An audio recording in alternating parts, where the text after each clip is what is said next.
Hola, ¿qué tal? ¿Cómo están? Mi nombre es Ulises Mercado. Hoy es lunes de fiscal. Bienvenidos nuevamente a una emisión más de los temas que les hemos venido ofreciendo durante la semana. Hace 8 días les hablé sobre el tema de la estructura de la ley del impuesto sobre la renta. Hoy vamos a hablar en específico de lo que son las disposiciones generales, que abarca del artículo primero al artículo 9, y va a ser algo muy sencillo, muy rápido. Les voy a tratar de explicarles de manera muy elocuente de qué se trata cada artículo. Vamos, las disposiciones generales en primer lugar nos marcan que quiénes son los que deben de enterar este impuesto. ¿Quiénes son? Las personas físicas y morales. Obviamente ellos son los que están obligados a pagar el impuesto sobre la renta. Después se deriva de cuáles son los residentes en el extranjero, qué es un residente en México. A grandes rasgos, y para que se haga muy práctico este tema, para no estarles detallando cada artículo, les voy a hablar. Un residente en México es toda aquella persona que tiene un domicilio fiscal y tiene una utilidad dentro del país.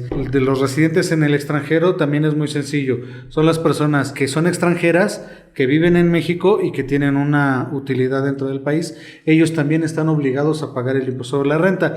Y por último, los extranjeros, respecto de sus ingresos. Ellos viven en el extranjero pero obtienen sus ingresos aquí en México. Esos también están obligados a pagar el impuesto sobre la renta. Bueno, el artículo 1 dice que las personas físicas y las morales están obligadas a contribuir a los gastos públicos conforme a las leyes fiscales al respecto. Es decir, desde que nosotros somos personas físicas y tenemos 18 años, estamos obligados a contribuir con el fisco. Cuando nosotros hacemos una sociedad, estamos obligados también a contribuir con el fisco. ¿Cuáles son los impuestos que tenemos que pagar? Pues obviamente estamos en la ley del impuesto sobre la renta y hablamos de impuestos sobre la renta. Ese es el artículo 1. La federación está obligada o no está obligada, estados extranjeros están obligados o no están obligados, ya depende de cada uno de los tratados que tengamos dentro de nuestras leyes y dentro de nuestros reglamentos. El artículo 2 nos habla sobre todo de las contribuciones y cómo se clasifican sus contribuciones. Estamos hablando de que son aportaciones de seguridad social, estamos hablando de que son contribuciones para mejoras y de derechos. En estas tres se clasifica. Las de aportación social, pues obviamente todos sabemos que cuando estamos trabajando tenemos un seguro social y tenemos que pagarlo. Las de mejoras, estamos hablando de que cuando somos personas físicas o morales y estamos teniendo un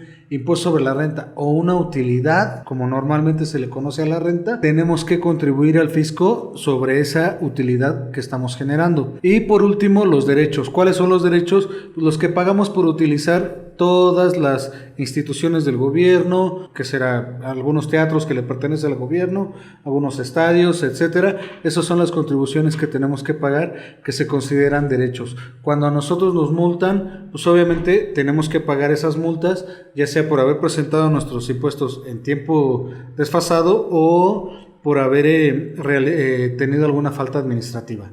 Bueno, el artículo 3 nos habla de los productos, las contraprestaciones por los servicios que preste el Estado en sus funciones de derecho privado, así como por el uso, aprovechamiento o enajenación de bienes del dominio privado. Nosotros tenemos que enterarle al SAT este impuesto o estos aprovechamientos, que son obviamente producto de que nos prestan sus oficinas para realizar nuestros trámites. Vamos a qué es un ingreso atribuible en establecimiento permanente. Obviamente cuando nosotros ya tenemos algún tipo de licenciatura o estamos certificados para desempeñar alguna actividad, nosotros obtenemos un tipo de ingreso, se llama ingreso por honorarios o por la prestación de un servicio personal independiente. A eso se le llama ingresos atribuibles al establecimiento permanente. Nosotros tenemos que pagar, inclusive cuando nosotros seamos extranjeros, trabajemos en México y estemos obteniendo este tipo de ingresos, ellos tienen que tributar de la misma manera que nosotros. Acuérdense que aquí en México no existe el imperialismo, entonces todos tenemos que tributar de la misma manera. En el artículo 4, los impuestos y sus accesorios exigibles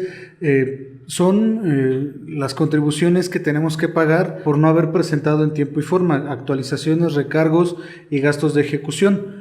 Este tipo de situaciones se presenta porque no presentamos como debe de ser nuestros tributos o no hacemos en tiempo y forma el pago de la falta administrativa que realizamos. Obviamente los impuestos y sus accesorios exigibles por los estados extranjeros cuya recaudación y cobro sea solicitado a México de conformidad con los tratados internacionales. Y ya entramos en el tema de qué son los tratados internacionales. Ahorita les voy a hablar un poquito sobre qué es la doble tributación y pues obviamente de lo que se trata es de evitar que estemos pagando en los dos países el mismo impuesto. De eso se trata la doble tributación y para eso existen unos tratados de los cuales México forma parte con la mayoría de los países que trabajan en conjunto en temas fiscales. Entramos en el artículo 5 y en el artículo 5 nos habla de las disposiciones fiscales que establezcan cargos a los particulares y las que señalan excepciones a las mismas, así como las que fijan las infracciones y sanciones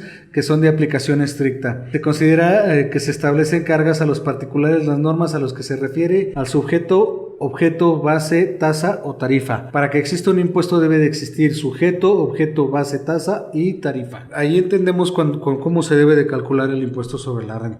Acreditamiento de impuestos en el extranjero. ¿Qué es un acreditamiento? Cuando tú tienes un sobrante o pagaste de más un impuesto, ese pago extra lo puedes acreditar hacia futuros movimientos. Si tú en mayo pagaste 5,000 y solo debiste haber pagado 3,000, tienes un remanente de 2,000. Ese te lo puedes aplicar en junio para tu pago de junio. A eso se llama acreditamiento. El acreditamiento en el extranjero, si tú vas y pagas en el extranjero y México tiene un tratado internacional para evitar la doble tributación, lo que tú pagaste en el extranjero te lo puedes acreditar en México. A eso se refiere al acreditamiento, impuestos pagados en México. Entramos al artículo 6. Las contribuciones se causan conforme se realizan las situaciones jurídicas o de hecho previstas en las leyes fiscales vigentes durante un lapso en el que ocurran. Es decir, si te están haciendo una revisión del 1 de enero del 2020 al 31 de diciembre de 2020, durante ese periodo se tiene que causar ese impuesto. Si no lo hiciste en tiempo y forma, si no lo presentaste en tiempo y forma, pues obviamente eso va a causar que te metan sanciones, ya sea jurídicas o de otra índole. Necesitamos contribuir en tiempo y forma, a eso se refiere el artículo 6. Bueno, ya entramos en otro tema que significa, o más bien les voy a decir a detalle qué son las personas morales. Las personas morales es el conjunto de dos o más personas para crear una sociedad. A esa sociedad se puede determinar en diferentes tipos de sociedades: sociedad civil, sociedad anónima, sociedad de responsabilidad limitada. Ahora, las acciones para efectos legales. Cuando se hace referencia a las acciones, se entienden los certificados de aportaciones patrimoniales emitidos por las sociedades. Es decir, cuando tú formas una sociedad, la formas con un capital mínimo que es de 100,000 pesos y de ahí se derivan diferentes acciones. Las acciones principales pues, son obviamente las que te dan la capacidad de poder decidir o tomar decisiones dentro de la empresa, y de ahí se derivan muchas otras, pero las principales son esas y se dan principalmente a los socios en la cantidad obviamente que aportó cada uno. Entramos en la previsión social.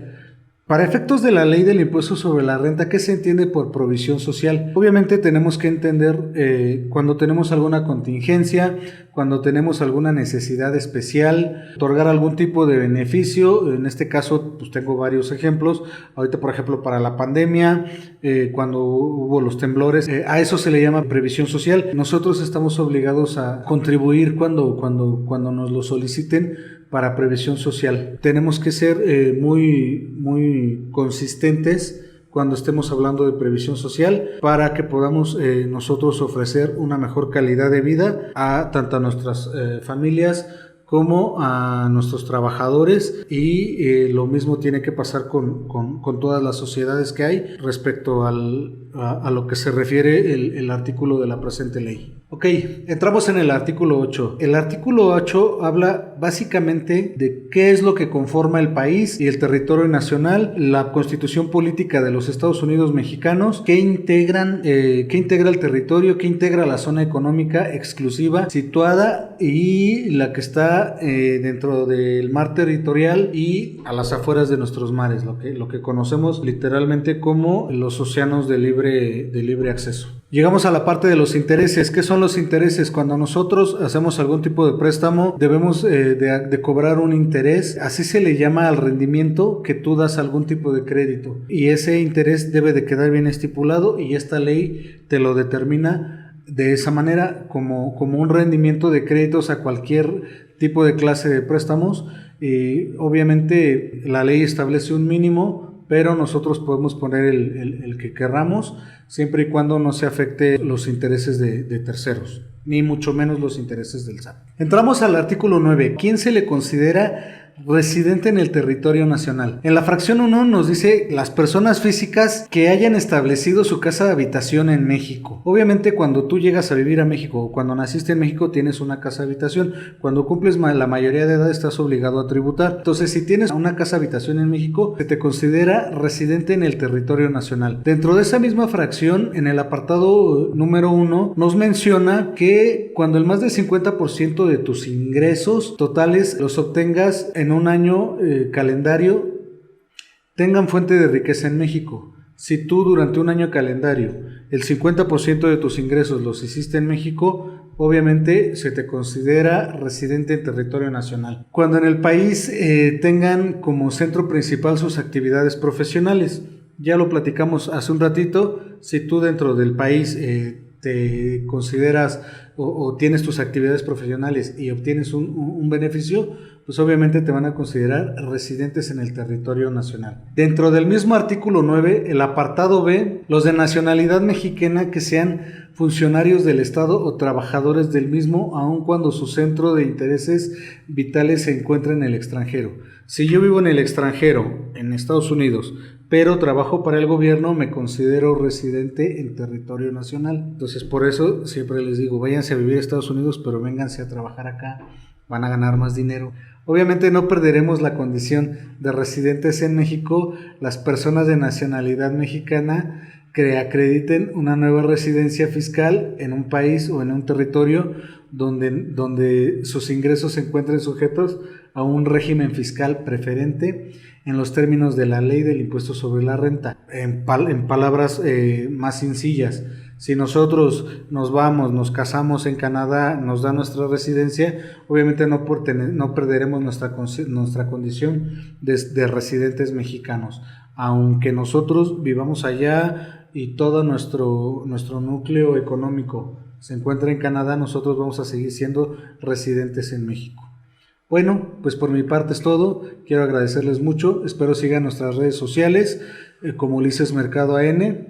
Muchas gracias. Les mando un abrazo y nos vemos el día de mañana con temas administrativos. Saludos.